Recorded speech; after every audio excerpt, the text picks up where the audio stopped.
वेल्हा असेल, राजगड असेल किंवा आता भोर असेल, यामध्ये सातत्यानं काँग्रेस पक्ष, त्यानंतर राष्ट्रवादी काँग्रेस पक्ष, अजून काही पक्ष असतील, परंतु हे पक्ष जास्त पद्धतीने ग्रामीण भागात शहरापर्यंत त्या ठिकाणी पोहोचलेले होते.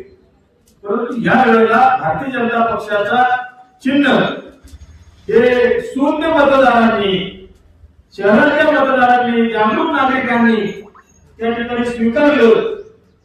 थोडा बहुत नगराध्यक्ष पदाच्या उमेदवाराला थोडासा निसटता पराजय आपला त्या ठिकाणी झालेला आहे.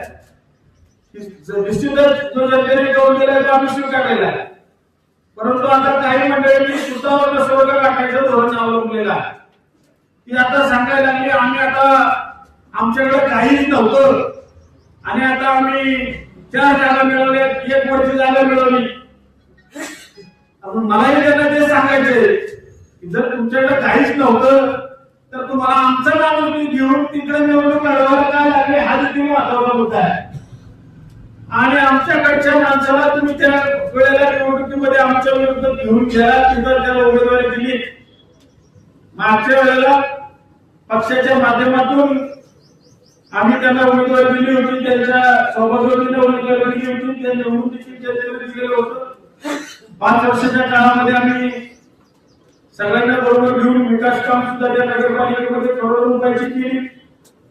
आणि आता या घडीला थोड्या बहुत मतांनी आपला जरी त्या ठिकाणी पराजय झालेला असला तरी सुद्धा मताची आकडेवारी जर का काढली तर ती भोर शहरामधल्या एकूण 12-12.5 हजार झालेल्या मतदारांपैकी जवळपास 65% मतदान हे भारतीय जनता पार्टीच्या उमेदवारांना त्या ठिकाणी मिळाल्याचे चित्र आहे.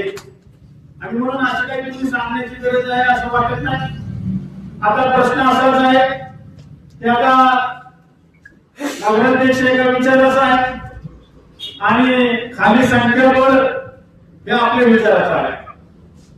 आणि आता जो निर्णय दिलाय तो त्या ठिकाणी आपण सगळ्यांनी स्वीकारलेला आहे. परंतु 16च्या 16 नगरसेवक हे भोर शहराच्या विकासासाठी कायमस्वरूपी त्या ठिकाणी कटिबद्ध असतील अशा पद्धतीने मला आपल्याला त्या निवेदन द्यावं असं वाटतो.